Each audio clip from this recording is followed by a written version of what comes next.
Math 111 students. We're starting chapter 8 today on polar coordinates and vectors. I can never teach this chapter without referring to the old comedy movie Airplane, and I highly suggest that you watch it. What's your vector, Victor? Roger, Roger. Anyway, a good classic comedy that that always comes out of my mouth in quotes here when we're talking about vectors. What's your vector, Victor? All right. If you haven't watched it, you need to. Okay.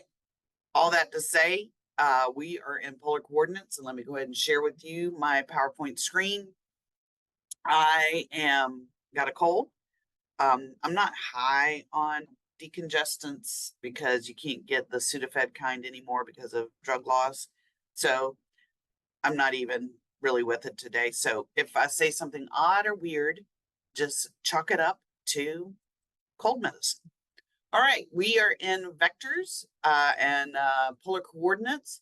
And I don't know if you have been exposed to polar coordinates before, but if not, we'll pretend like you haven't and just teach it from the ground up to you, okay? What are polar coordinates? It's a way we use the same rectangular graphing system we have used, their Cartesian plane that we've been using since 6th, 7th, 8th grade. But now we're going to let the origin be called the pole. And then the ray with the vertex at the pole is called the polar axis. And this is going to be a way for us to name rectangular coordinates on a circular measuring system on the Cartesian plane instead of a rectangular one. So now we're measuring in circles rather than rectangles. All right, so how do you plot these guys? Well, it's your R would be the radius of the line, the radius from the origin or the pole out to whatever point you're at.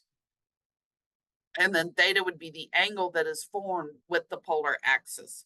And we'll name it R theta. R would be the radius or the length of the line or the length of the point from the origin, from the pole, and theta would be the angle formed with the polar axis. So let's do a few of these. This is not terrible. This is not even terrible. I think you will have very few problems with this. All right, so 2 is the R and 4 pi over 3 is the theta. So I'm going to go out 2 units. See how we're measuring out in circles. So I'm going to go out 2 units, but let's start at the 4 pi over 3. You might remember that 4 pi over 3 is the same thing as 240 degrees, which is right here, 240. And we want to go out 2 units. So this is the point, 2, 4 pi over 3, or 240 degrees. Letter B. 2, and now we're doing negative pi over 3. So we're going to start here at the polar axis. That's this one. Always have a hard time drawing because of the perspective between my pen and my computer and the PowerPoint. But here's your polar axis, and we're going to go out negative pi over 3. So we're going the negative direction. Negative pi over 3 would be at 300 degrees here. Let's see, where's 300? Right there. All right, so here's negative pi over 3, and we're going out positive 2 there. I believe that is right there. All right, negative pi over 3 would be in that direction there. All right, letter C, 2, 0. All right, well, we're going out 0 degrees. So we're just right here on the polar axis, but we're going out 2 here. So that's 2, right? Sometimes it's easier for me to draw an X in a circle. 2, 0. And then how about negative 3, negative pi over 3? All right, so we know where negative pi over 3 is. We've already did 2, negative pi over 3. But now instead of going in a positive 2 direction, we're going to go in a negative 3 direction. So we're going to go opposite it. So negative 1, negative 2, negative 3. This would be negative 3, negative pi over 3. So we'll start at negative pi over 3, and then from the origin, we go in the negative direction instead of the positive direction.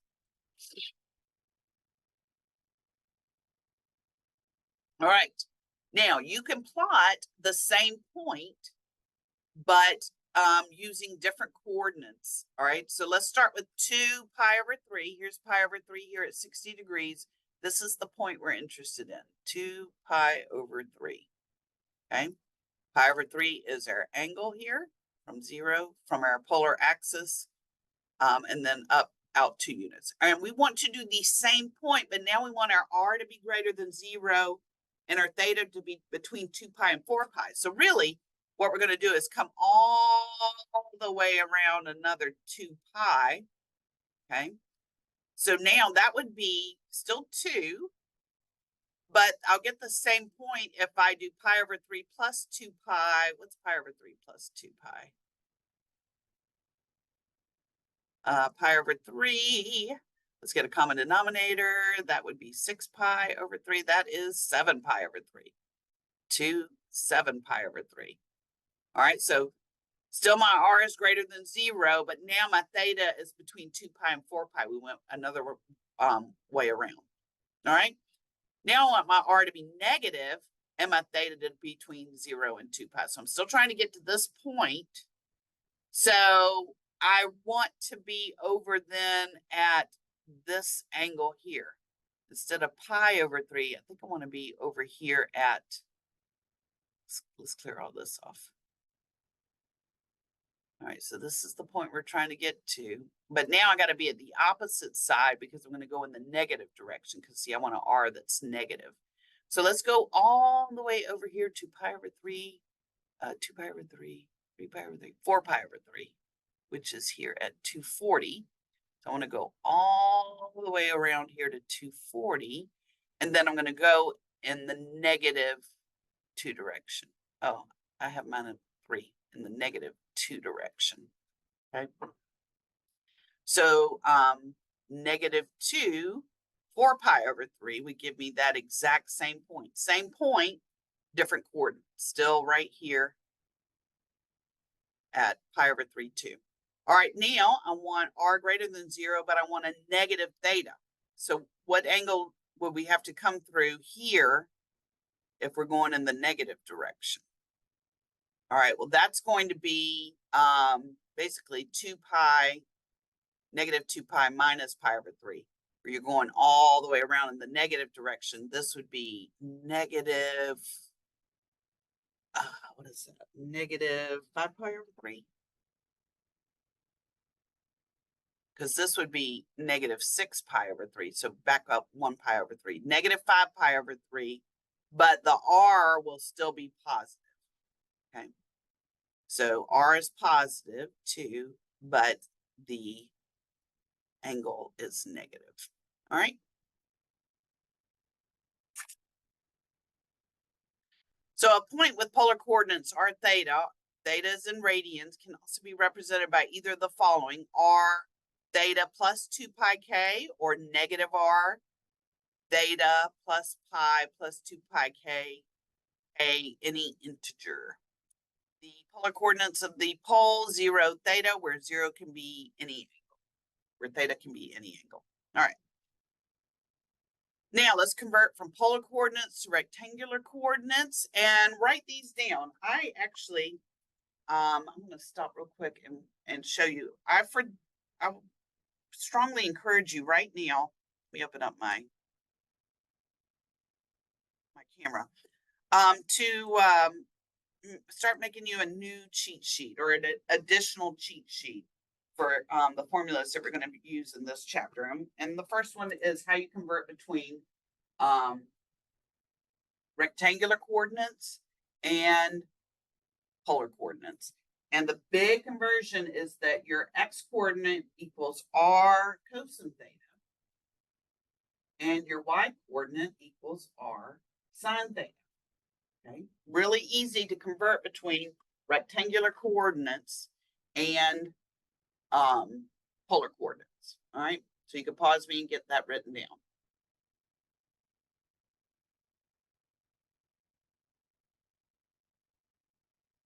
Right.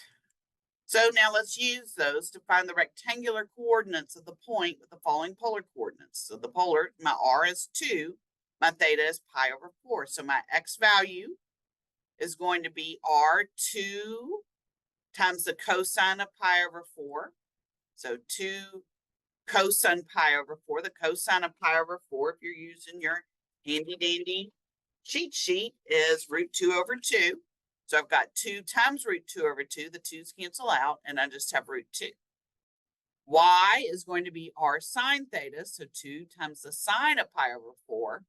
That's 2 times root 2 over 2, which again, the 2's cancel out, and you get root 2. All right. And so if 2 pi over 4 are the polar coordinates, the same point in rectangular form is root 2, root 2. And these all lie in the first quadrant. All right. Now, what if we want to go in the opposite direction? We've got them in rectangular coordinates and we want to go to polar coordinates. Well, let's think about the point 0, 2. Okay. On the rectangular, so it's 0 on the x, 2 on the y, right? And it's fairly easy to see this particular one, how it converts, because that angle is pi over 2. And then the radius there is 2. So this is 2 pi over 2. And that's a fairly easy one to convert.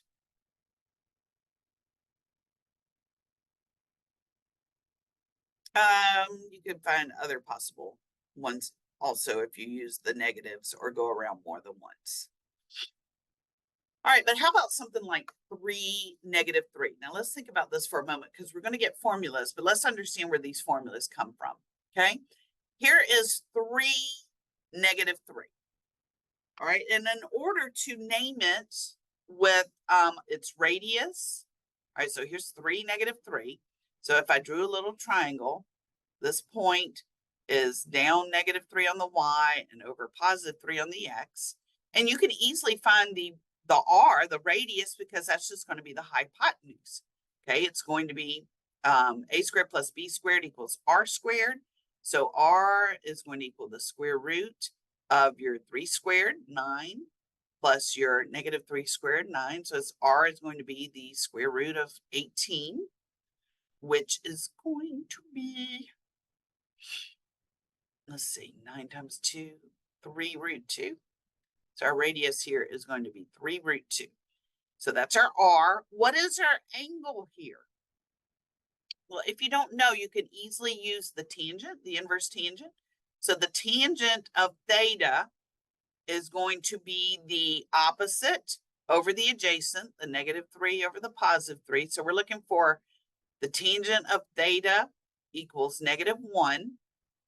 All right, and we're in the negative direction. So when does tangent, let's see, we can do it on our graphing calculator, except we'll give it to me in radians. Inverse tangent equals negative 1. That it would be at 7 pi over 4, which would be negative pi over 4 if we're going into the opposite direction. Using my cheat sheet here. I just looked up tangent equal to negative 1. That would be at positive 7 pi over 4, but that would be if we're going in this direction. And we're going in this negative direction. So actually you could do either one really. So you could say it is 3 root 2, 7 pi over 4. That would give you that point. Or you could say 3 root 2, negative pi over 4. That would give you that point also. All right. Now, that is a long version of doing it. Now let's get the formulas for doing it.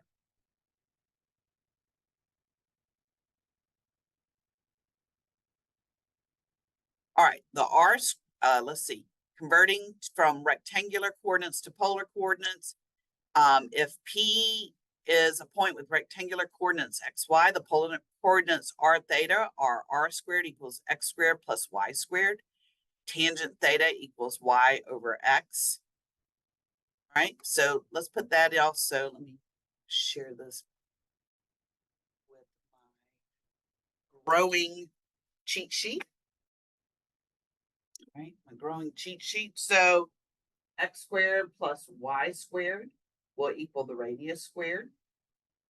And the tangent of the theta, so if I do the inverse tangent of the y over the x, I can get my theta.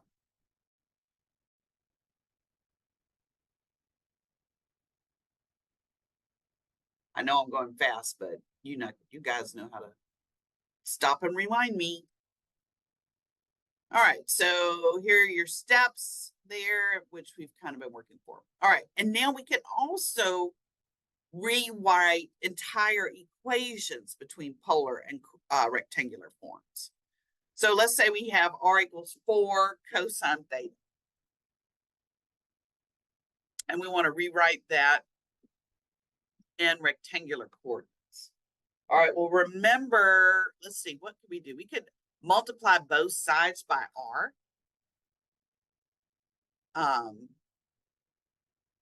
And if we multiply both sides by r, we have r squared equals 4r cosine theta. All right, so r squared is x squared plus y squared. R cosine theta is x. So now I've got it in rectangular form, and I just need to figure out what that is. That's actually going to be a circle. And so what we want to do is put it in, we need to, let's see, complete the square and get this in a form where we recognize it as the formula for a circle. So x squared plus y squared equals 4x. I moved the 4x over to the other side. So I've got x squared minus 4x plus y squared equals 0. Completed the square on this one. If I add 4 inside here, I have to also add 4 to the other side. Remember, to complete the square, you take the x term, divide it by 2, and square it. So negative 4 divided by 2 is negative 2. 2 squared is 4. That then gives me the perfect square on the left, x minus 2 all squared plus y squared equals 4. And you may remember the basic formula of a circle is x minus h all squared plus y minus k all squared equals the radius squared. So we have a circle with a radius of 2, and it is centered at the point 2, 0. Radius of 2, and it is centered at the point 2, 0. All right, let's do one more. 4xy equals 16, and it's right now it's rectangular.